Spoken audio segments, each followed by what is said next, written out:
Good evening to all of you. Today we are discussing the last topics of Unit First classification of audit. In this classification, we already discussed about the first classification on the basis of legal point of view. That is, it is a statutory audit. Yeah, it is a voluntary audit. Now, the another classification of audit is on the basis of nature of work. તમારું nature of work કેવું છે તેના આધારે nature of work, scope of work, etcetera etcetera. એક practically વસ્તુ સમજાઈએ. Auditor આપણે ત્યાં આવે છે શેના માટે આવે છે? આપણને મળવા માટે આવે છે? રિલેશન સાચવવા માટે આવે છે? તો ના, એ આપણે ત્યાં બુક્સ ઓફ અકાઉન્ટ ઓડિટ કરવા માટે આવે છે. તો એની પોતે એક્સપિરિયન્સ પર્સન છે, એને ખબર છે કે કેટલા ટ્રાન્ઝેક્શન્સ છે, એ ટ્રાન્ઝેક્શન કમ્પ્લીટ કરવા માટે એને કેટલો ટાઈમિંગ પીરિયડ જોઈશે. તો આપણે ત્યાં પહેલાં આપણે એક આગળ ટોપિક બનવાનો છે, નેક્સ્ટ સેમની અંદર આવશે કે ઓડિટરે બુક્સ ઓફ અકાઉન્ટ ઓડિટ કરતાં પહેલાં ઓડિટ કરવા જવાનું હોય, નવો બિઝનેસ હોય તો એને પહેલાં કયા કયા પ્રિક્વેશન સ્ટેપ્સ લેવા પડે, means what are the preparations of audit before commencing a new audit. એટલે એ જ્યારે આપણું ઓડિટ સ્ટાર્ટ કરે એ પહેલાં આપણે ત્યાં વિઝિટ પર્પઝ માટે આવશે અને આપણા બધા ટ્રાન્ઝેક્શન્સ, આપણું નેચર ઓફ વર્ક એ બધું જોશે અને એના પરથી એ એક્ઝામિન કરશે અને એક્ઝામિન કર્યા પછી એ નક્કી કરશે કે આ કંપનીમાં કે આ ફર્મની અંદર, આ અંડરટેકિંગની અંદર, આ ટ્રસ્ટની અંદર મારે બુક્સ ઓફ અકાઉન્ટ ઓડિટ કરવાના છે. તો what time I required to complete it successfully. So he decide. અને ઓનરને પણ ખબર છે, એના મેનેજમેન્ટને પણ ખબર છે કે આના માટે કેટલી વખત ઓડિટર્સને આવવું પડશે. તો આજે એસબીઆઈ જેવી બ્રાન્ચ છે જ્યાં લાખો કરોડો રૂપિયાના રોજ ટ્રાન્ઝેક્શન હોય છે, એસબીઆઈ જેવી બેંક છે, એમાં અઢળક બેંકના બ્રાન્ચીસ છે. રિલાયન્સ ઇન્ડસ્ટ્રીઝ છે કે જ્યાં રોજના 24 અવર્સ કંપની ચાલુ હોય છે, હજારો ટ્રાન્ઝેક્શન રોજના થતા હોય છે. તો ત્યાં સ્વાભાવિક છે એક ઓડિટર પણ નહીં ચાલે, ઘણા ઓડિટર્સ જોઈશે. પણ અમુક ટ્રાન્ઝેક્શન્સ એવા હોય છે કે જે એક થોડાક દિવસોમાં એ પતી જતા હોય છે, તો ત્યાં રોજ આવવાની પણ જરૂર નથી. એટલે ઓડિટર નક્કી કરશે તમારા નેચર ઓફ વર્કને કારણે, ઓડિટ વર્કના કારણે, નેચર ઓફ ઓડિટ વર્કને કારણે, તમારા ટ્રાન્ઝેક્શન, નંબર ઓફ ટ્રાન્ઝેક્શનના આધારે auditor can decide that how much time I visit this organisation. તો એના આધારે, અથવા તો તમે ઓડિટરને બોલાવો છો તો કયું ઓડિટ, ઘણી વખત એવું હોય છે કે સ્ટેચ્યુટરી ઓડિટર તો હોય જ, પણ તમે અમુક તમારા બિઝનેસ છે એની અંદર એક સ્પેશિયલ એનું ગાઈડન્સ મેળવવા માટે, એની પાસે એક પોતાની આર્ટ છે, એની પાસે એક્સપિરિયન્સ છે, તો એ એક્સપિરિયન્સનો લાભ લેવા માટે તમે અમુક પ્રકારનું ઓડિટ કરાવવા માગો છો અને એની પાસેથી નોલેજ મેળવવા માગો છો કે હવે આમાં શું કરાય છે. ફોર ધ એક્ઝામ્પલ, હું એફવાય, એસવાય અને ટીવાય બીકોમના ક્લાસ ચલાવું છું. તો જ્યારે મારે 11માનું એકાઉન્ટ ચલાવવું હોય તો મારી પાસે વાઇડ બ્રોડ એરિયા છે. તો હું 11મા વાળાને 11મા ધોરણનું તો જે નોલેજ જોઈશે તે આપીશ, પણ એ સિવાયનું બીજું એક્સ્ટ્રા નોલેજ પણ જે એને જરૂર નથી પરંતુ એને એક વધારે સારો એક્સપિરિયન્સ મળે એ પોઈન્ટ ઓફ વ્યૂ હું આપીશ. એવી રીતના મારે ટીવાય બીકોમનું ઓડિટ ચલાવવું છે તો મારે એની આગળની પણ કંઈક એફર્ટ્સ લગાવવા પડે, નોલેજ મેળવવું પડે, ત્યારે હું તમને આપીશ. તો એવી રીતના અહીં આગળ જે કંપની હોય એ પોતે અમુક સ્પેશિયલ ઓડિટ કરાવવા માગતી હોય, સ્પેશિયલ કાઇન્ડ્સ ઓફ ઓડિટ કરાવવા માગતી હોય, તો એ એના નેચર ઓફ ઓડિટ વર્કને આધારે એનું ક્લાસિફિકેશન છે. જો ઓડિટર તમારી કંપનીમાં રોજ આવતો હોય, કન્ટિન્યુઅસ આવતો હોય, તો એ કન્ટિન્યુઅસ ઓડિટ એપ્લાય કરશે. એને ડિટેલ ઓડિટ પણ કહીશું. શું કહીશું? Detail audit. અને જો at the end of the year એને એવું લાગે કે લાસ્ટ મંથમાં હું જઈશ અને I can complete it without any fail, so I can do it with successfully, તો એ પિરિયોડિકલ ઓડિટ અથવા તો ફાઇનલ ઓડિટ કન્ડક્ટ કરશે. એને પિરિયોડિકલ ઓડિટ કહેવાય. ઘણી વખત એવું લાગે કે પહેલા 6 મહિનામાં કંપનીની સિઝન છે, 6 મહિનામાં બહુ જ ટ્રાન્ઝેક્શન થાય છે અને પછીના 6 મહિનામાં ઓછા ટ્રાન્ઝેક્શન થાય છે.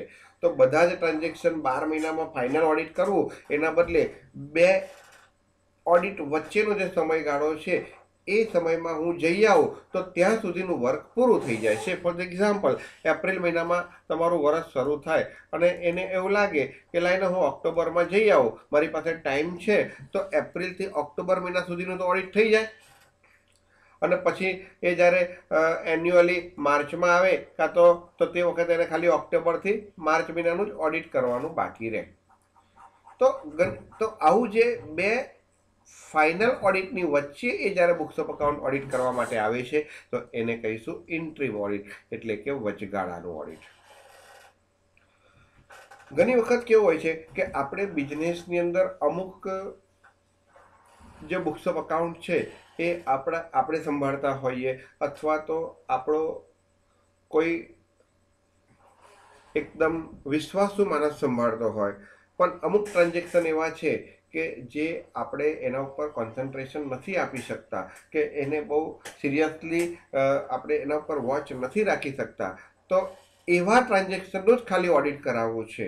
બીજા બધા ટ્રાન્ઝેક્શનનું ઓડિટ કરાવવું નથી. સમજજો, યાદ રાખજો, સ્ટેચ્યુટરી ઓડિટર તો આવવાનો જ છે, but we take something extra knowledge અથવા તો અર્લિયર નોલેજ, આપણે અર્લિયર નોલેજ લેવું છે, તો એના માટે પાર્શિયલ ઓડિટ. ધારો કે હું કંપનીનો ઓનર છું તો કેશ એકાઉન્ટ છે, સમજો. હવે કેશ એકાઉન્ટમાં તમને ખબર છે કે એક બાજુ રિસિપ્ટ સાઈડ હોય અને બીજી બાજુ પેમેન્ટ સાઈડ હોય. તો રિસિપ્ટ સાઈડ તો હું હેન્ડલ કરું છું, એટલે એમાં કોઈ ફ્રોડ કે એરર થવાના ચાન્સીસ બહુ ઓછા છે. અથવા તો રિસિપ્ટ સાઈડ પર જે વ્યક્તિ હેન્ડલ કરે છે એ બહુ એક્સપિરિયન્સ પર્સન છે, એ વ્યક્તિ એકદમ કમ્પ્લીટ પર્સન છે, પણ પેમેન્ટ સાઈડમાં બધા નવા લોકો છે અથવા તો બીજા લોકો હેન્ડલ કરે છે. તો જેમાં મને ડાઉટ છે તો હું ઓડિટરને એવું કહીશ કે તારે કેશ એકાઉન્ટનું પેમેન્ટ સાઈડ જ વેરીફાઈ કરવાનું. જેટલા પેમેન્ટ કરે છે બધા પેમેન્ટનું ડિટેલ એક્ઝામિનેશન કરવાનું. તો એવા પ્રકારનો જ્યારે તમે ઓડિટ વર્ક કરાવવા માંગતા હોય તો એને પાર્શિયલ ઓડિટ કહેવાય. ઘણી વખત ફિનાન્શિયલ સ્ટેટમેન્ટ કેટલા? 2. એક ઇન્કમ સ્ટેટમેન્ટ અને બીજું પોઝિશન સ્ટેટમેન્ટ. પોઝિશન સ્ટેટમેન્ટ એટલે કે બેલેન્સ શીટ, ઇન્કમ સ્ટેટમેન્ટ એટલે કે P&L એકાઉન્ટ. તો તમારે ફક્ત તમારી સ્ટ્રેન્થ જોવી છે, ફિનાન્શિયલ સ્ટ્રેન્થ એક્ઝામિનેશન કરવી છે. તો એના માટે ફિનાન્શિયલ સ્ટ્રેન્થ એક્ઝામિનેશન કરવા માટે, બેલેન્સ શીટ જોવા માટે તમે કયું ઓડિટ કરાવશો? Balance sheet audit. કે તમારી એસેટ્સ અને લાયબિલિટીઝ પ્રોપર વેલ્યુડ છે કે નહીં. કારણ કે તમારે બિઝનેસ વેચવો હોય કાં તો તમારે કોઈક પ્રોજેક્ટ હેન્ડલ કરવો હોય, નવા પ્રોજેક્ટમાં જવું હોય, તો એક્ઝિસ્ટિંગ પોઝિશન શું છે એના માટે તમારે ફોર ધ એક્ઝામ્પલ વેરિફિકેશન કરાવવું છે. તેના માટે તમે કયું ઓડિટ કરાવશો? Balance sheet audit.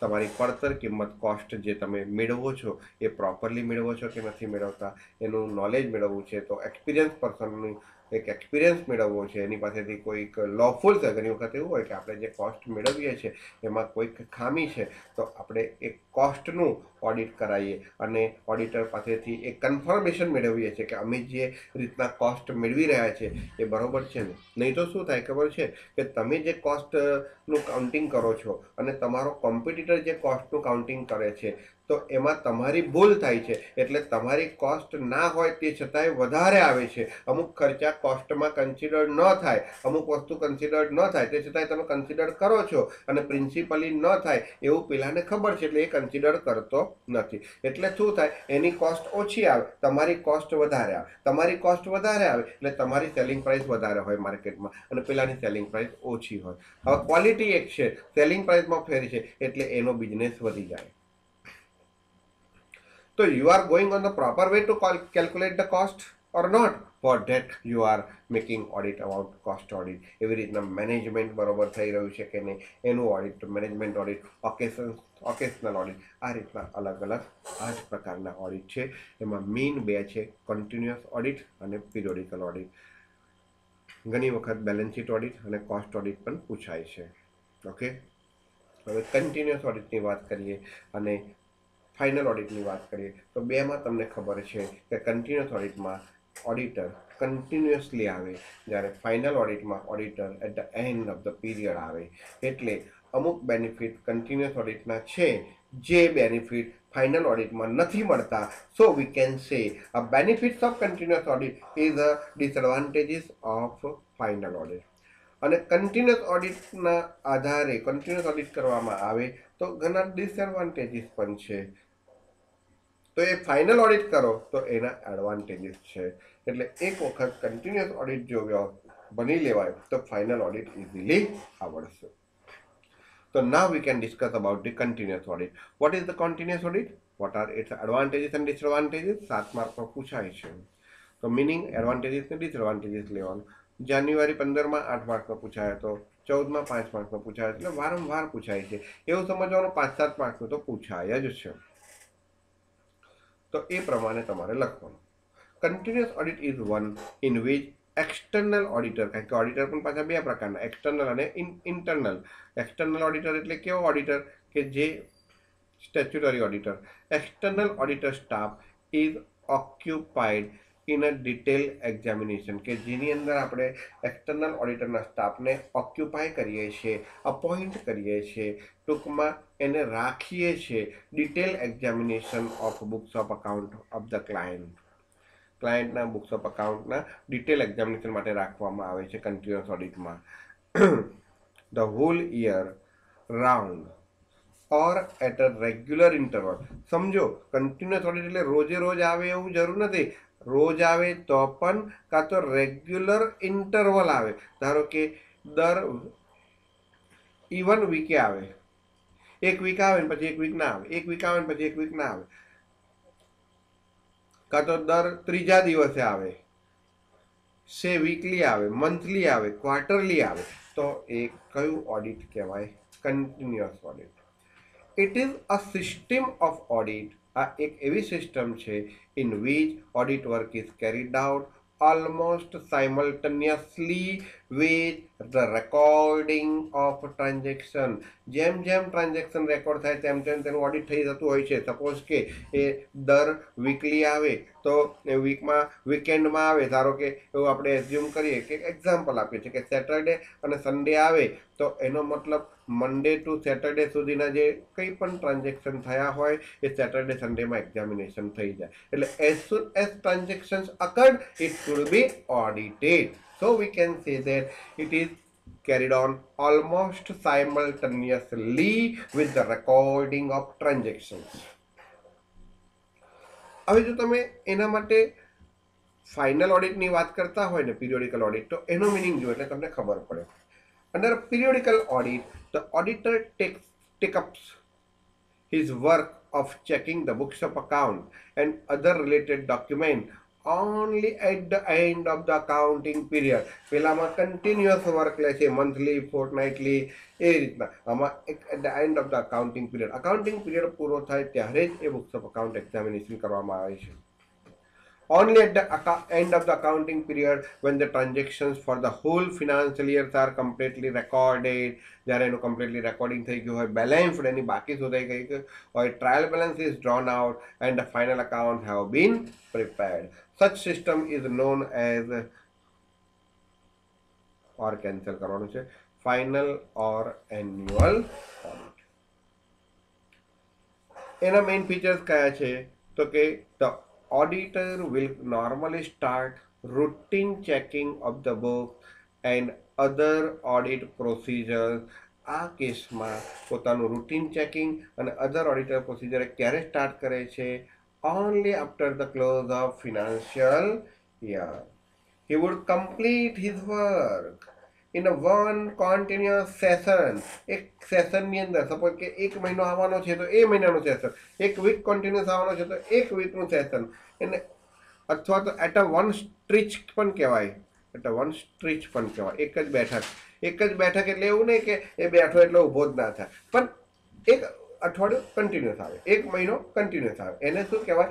One sessions કહેવાય, કાં તો વન સ્ટ્રીચ કહેવાય, ઓર વિધાઉટ એની ઇન્ટરવલ.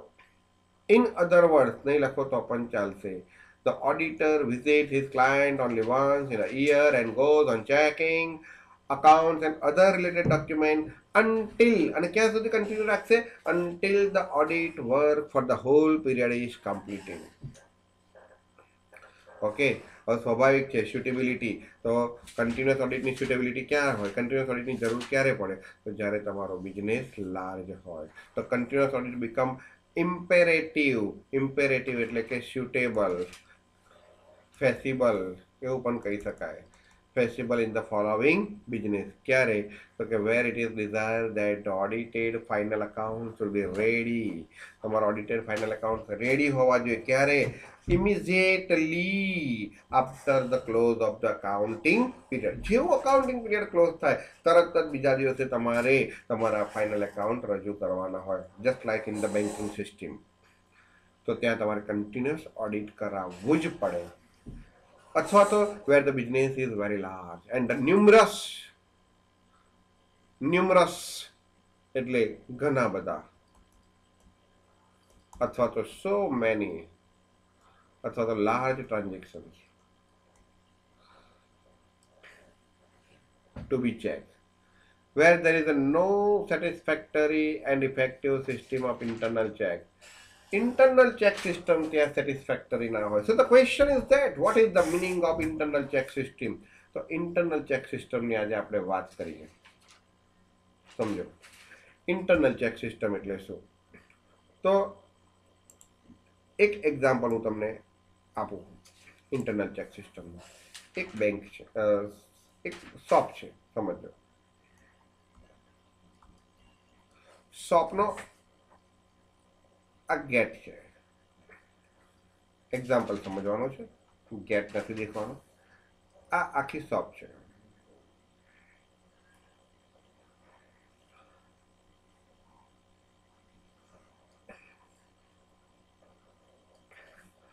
હવે આ શોપમાં તમે એન્ટર થાવ છો એટલે અહીંયા એક ટેબલ છે, અહીંયા એક ટેબલ છે, અહીંયા બધો માલ મૂકેલો છે, અહીંયા આગળ એક ટેબલ છે,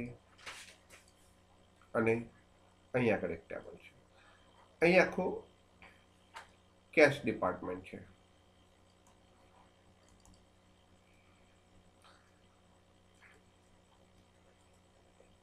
આ આખું કેશ ડિપાર્ટમેન્ટ સમજો. હો, હવે આ સર્વિસ ટેબલ છે એટલે અહીંયા આગળ તમને માલ બતાવે, તમારે જે પ્રકારનો માલ જોઈતો હોય.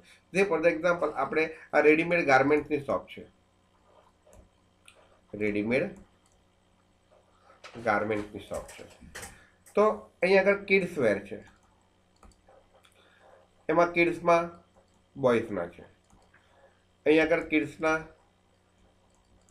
ગર્લ્સના છે, અહીંયા આગળ એવું સમજો કે જેન્ટ્સના છે, અને અહીંયા આગળ લેડીઝના છે. તમે જાઓ છો તો તમે બાળકને લઈને જાઓ છો, તો ફાધરે પણ કપડાં લેવાના છે, મધરે પણ લેવાના છે, બાળકનાય લેવાના છે.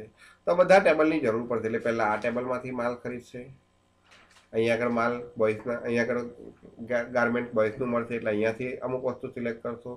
ગર્લ હોય તો આમાંથી સિલેક્ટ કરશો, ફાધર હોય તો અહીંયાથી સિલેક્ટ કરશે, મધર હોય તો અહીંયાથી સિલેક્ટ કરશે. હવે અહીંથી જે સિલેક્ટ કર્યું, એક એક્ઝામ્પલ આપું છું. અહીંયા બિલ બન્યું 1000 રૂપિયાનું, અહીંયા બિલ બન્યું 1500 રૂપિયાનું, અહીંયા બિલ બન્યું 2000 રૂપિયાનું, અને અહીંયા બિલ બન્યું 2500 રૂપિયાનું. હવે આ બધાનું ટોટલ 7000 રૂપીસ થયું. કેટલું ટોટલ થયું? 7000 રૂપીસ. તો અહીંયા 1000 આપે અને માલ લઈ લે. સમજો, અહીંયા 1000 આપે માલ લઈ લે. બીજી જગ્યાએ સી ફોર ધ એક્ઝામ્પલ અહીંયા 1000 આપીને માલ લઈ લે, અહીંયા 1500 આપીને માલ લઈ લે, અહીંયા 2000 આપીને માલ લઈ લે, અહીંયા 2500 આપીને માલ લઈ લે. તો અને પછી 4 જણ અહીંયાથી બહાર નીકળી જાય તો ચાલે કે ના ચાલે? ચાલે. પણ દુકાનવાળો આવું નહીં ગોઠવે. કેમ નહીં ગોઠવે? તો મે બી અહીં જે મિસ્ટર એ છે, અહીંયા મિસ્ટર બી છે, અહીંયા મિસ્ટર સી છે સેલ્સમેન તરીકે, અને અહીંયા મિસ્ટર ડી છે સેલ્સમેન તરીકે, અને દુકાનનો ઓનર છે મિસ્ટર પી.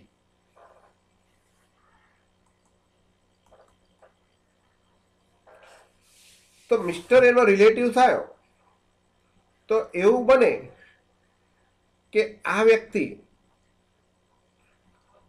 1500 રૂપિયાના કપડાં આપે, જે 1500 રૂપિયામાં વેચવાના હતા, અને 1000 રૂપિયાનું બિલ બનાવે. એવું બની શકે. એવું અહીંયા પણ બની શકે, અહીંયા પણ બની શકે, અહીંયા પણ બની શકે. અથવા તો એવું પણ બની શકે કે જે કસ્ટમર અંદર એન્ટર થયો છે બહુ જ ગીર્દી હોય, તો આ બધા જે સેલ્સમેન છે એ સેલ્સમેન કેટલા કામ કરે? માલને શો કરવાનું કામ કરે, પેકિંગ કરવાનું કામ કરે, કલેક્શનનું કામ કરે, તો કેટલા કામ કરે? તો કોઈ એક વસ્તુ ભૂલી જાય, કાં તો કોઈ એક વસ્તુ વ્યવસ્થિત ન થાય. એટલા માટે હવે ધ્યાન રાખો, દુકાનમાં કેવી સિસ્ટમ હોય સમજો. હવે દુકાનમાં શું સિસ્ટમ હોય છે તે સમજો. જનરલ મિસ્ટર એને એવું કીધું કે તારે ફક્ત માલ, બધા સેલ્સમેન એવું કીધું કે તમારે ફક્ત માલ બતાવવાનો, કોઈને માલ આપવાનો નહીં, ખાલી બતાવવાનો. એટલે મિસ્ટર કસ્ટમર, અહીંયા આગળ કસ્ટમરનું નામ છે સપોઝ કે મિસ્ટર આર.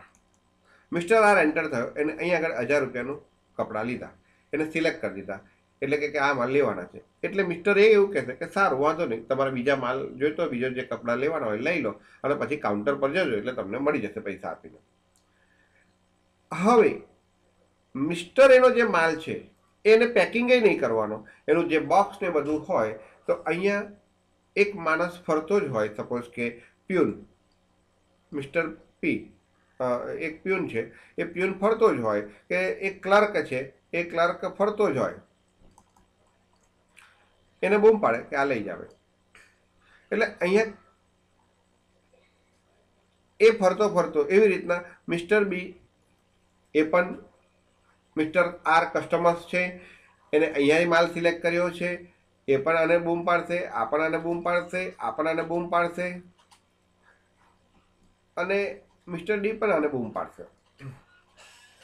આ ફરતો જ હોય. એને શું કરવાનું, જે માલ જે કસ્ટમરે લીધો હોય એ પેકિંગ ડિપાર્ટમેન્ટ વાળાને આપી દેવાનું. પેકિંગ ડિપાર્ટમેન્ટ બહાર હોય,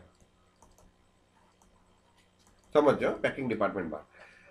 આ દરેક વ્યક્તિ, આપણે એક એઝ્યુમ કરીએ છીએ કે 4 ડિફરન્ટ કલરના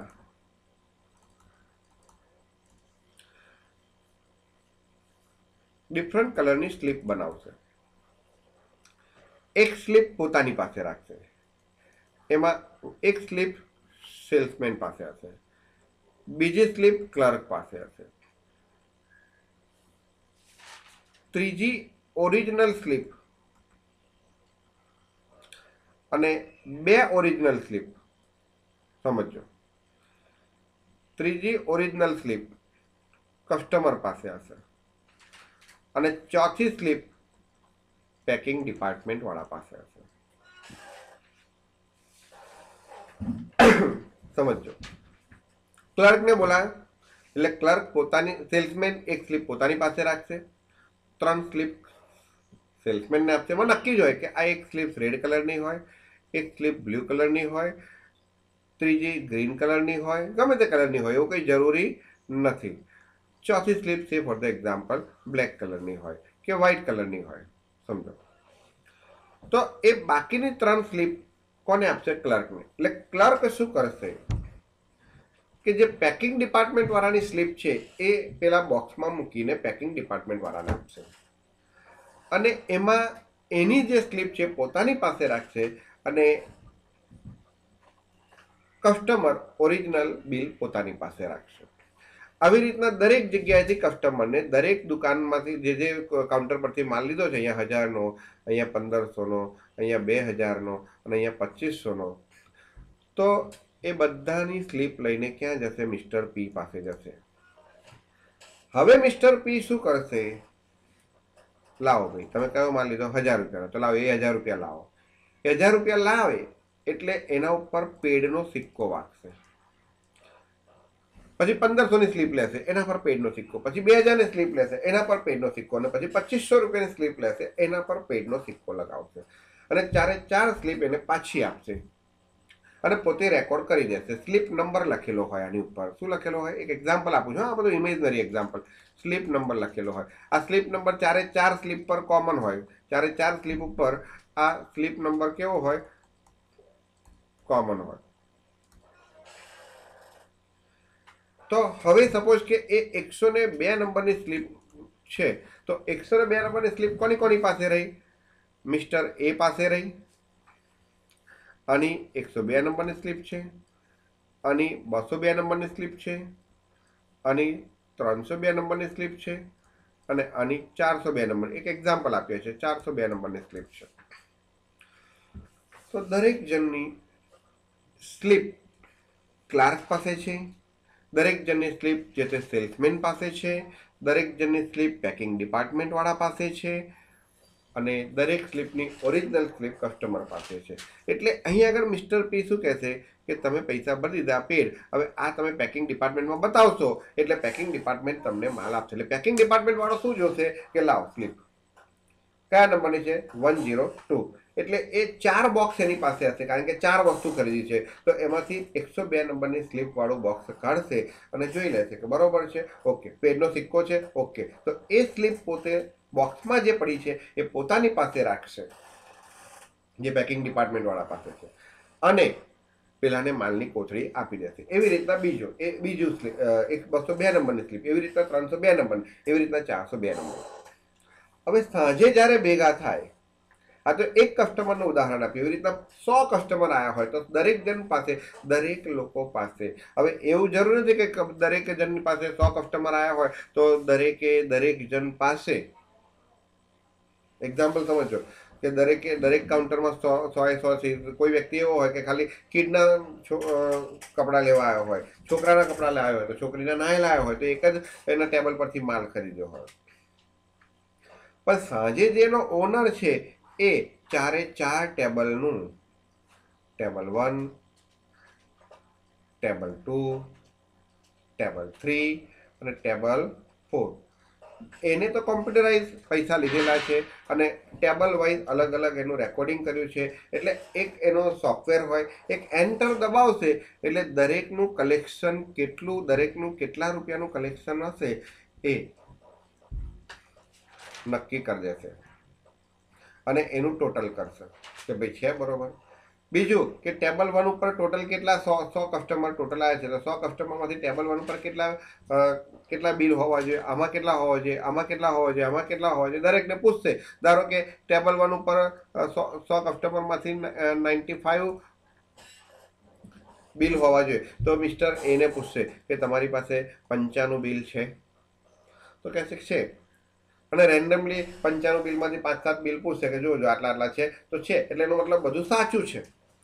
એવી રીતના મિસ્ટર બીને પૂછશે, એના કોમ્પ્યુટરાઇઝ થઈને જે એનું સોફ્ટવેર છે એવું કહે છે કે ટેબલ બીમાં 100માંથી 40 બિલ હશે, તો ટેબલ બી વાળાને પૂછશે, મિસ્ટર બીને, કે 40 બિલ છે, તો છે.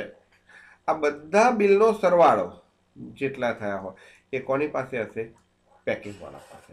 તો બધાનો તાળો મેળવાય અને પૈસા જે એનું કલેક્શન છે એ મેળવાય. તો એનો મતલબ આજે કોઈ જગ્યાએ એરર્સ અને ફ્રોડ થઈ નથી. તો આ રીતની જે આખી સિસ્ટમ ગોઠવી છે એ સિસ્ટમને ઇન્ટરનલ ચેક સિસ્ટમ કહેવાય. બાકી મેં ફર્સ્ટ એવું કીધું કે કસ્ટમર દરેકને પૈસા અલગ અલગ આપીને એ પોતે વસ્તુ લઈ શકે છે એવું જરૂરી નથી. કસ્ટમર દરેકને અલગ અલગ પૈસા આપીને વસ્તુ લઈ શકે છે એવું જરૂરી નથી. અહીંયા 1000 રૂપિયાની વસ્તુ લઈ શકે છે, અહીંયા 1500 આપીને વસ્તુ લઈ શકે છે, અહીંયા 2000 આપીને વસ્તુ લઈ શકે છે, અહીંયા 2500 આપીને વસ્તુ લઈ શકે છે. એને ત્યાં જવાની જરૂર બધાને આ બધું કરવાની જરૂર નથી. આ કલેક્શન ડિપાર્ટમેન્ટની બી જરૂર નથી અને પેકિંગ ડિપાર્ટમેન્ટની પણ જરૂર નથી. પણ જ્યારે ટ્રાન્ઝેક્શન બહુ જ વધારે પડતા થતા હોય ને ત્યારે આ સિસ્ટમ અનિવાર્ય નથી હોય છે. કેમ? તો એમાં એરર્સ અને ફ્રોડ્સના ચાન્સીસ શું થાય છે? ઘટે છે. તો આ જે સિસ્ટમ છે, એકનું કામ બીજો વ્યક્તિ એક્ઝામિન કરે અને નવું કામ કરે. ધારો કે મિસ્ટર એ શું કર્યું, એનું કામની એક્ઝામિનેશન પેકિંગ ડિપાર્ટમેન્ટવાળાએ પણ કર્યું, ક્લાર્કે પણ કર્યું અને જે મિસ્ટર પી છે, ઓનર છે, જે કેશ કલેક્શનનો માણસ, એને પણ કર્યું. એવી રીતના મિસ્ટર બીનું ચેકિંગ ક્લાર્કે પણ કર્યું, પેકિંગ ડિપાર્ટમેન્ટવાળાએ પણ કર્યું અને કેશ કલેક્શનવાળાએ પણ કર્યું. તો એક વ્યક્તિનું કામ અન્ય વ્યક્તિ એક્ઝામિન કરે અને નવું કામ કરે તો એને ઇન્ટરનલ ચેક સિસ્ટમ કહેવામાં આવશે. તો જ્યાં આવી ઇન્ટરનલ ચેક સિસ્ટમ પાવરફુલ હોય ત્યાં એરર્સ અને ફ્રોડ્સના ચાન્સીસ રહેતા નથી એવું કહેવામાં આવે છે. તો સે ફોર ધ એક્ઝામ્પલ, આવું ઘણી બધી જગ્યાએ તમને જોવા મળશે. તો અહીંયા આગળ એ કહે છે કે જ્યાં સેટિસ્ફેક્ટરી વાળું એરર્સ અને ઇફેક્ટિવ ઇન્ટરનલ ચેક સિસ્ટમ ના હોય, in force where there is no satisfactory and effective system of the internal check in force, and where monthly final account are prepared, જ્યાં મંથલી ફાઇનલ અકાઉન્ટ તૈયાર કરવાનું હોય ત્યાં તમારે continuous audit apply કરવું પડે. તો કન્ટિન્યુઅસ ઓડિટ ક્યાં એપ્લાય કરવું પડે? તો where it is desire that the audited final account should be ready immediately after the close of the accounting period. જ્યાં એકાઉન્ટિંગ પીરિયડ ક્લોઝ થાય તરત જ રેડી રાખવું પડતું હોય. બિઝનેસ લાર્જ છે, ન્યુમરસ ટ્રાન્ઝેક્શન્સ છે, ઇફેક્ટિવ અને satisfactory internal check system exist નથી. તમે એવું પણ લખી શકો where there is no existence of effective and satisfactory internal check system in operation. In force ના લખવું હોય તો એવું પણ લખી શકો, in operation, and where monthly final account are required. તો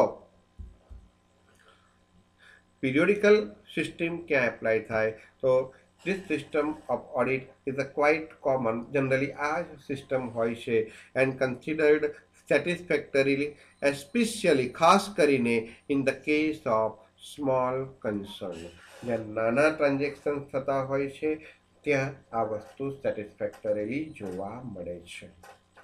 તો મેં તમને દરેકનો બંને સિસ્ટમનો મિનિંગ અને સ્યુટેબિલિટી સમજાઈ, ઇન્ટરનલ ચેક સિસ્ટમનું ઉદાહરણ પણ સમજાયું. ના, what are the advantages and what are the disadvantages of this system that we can discuss into the next video.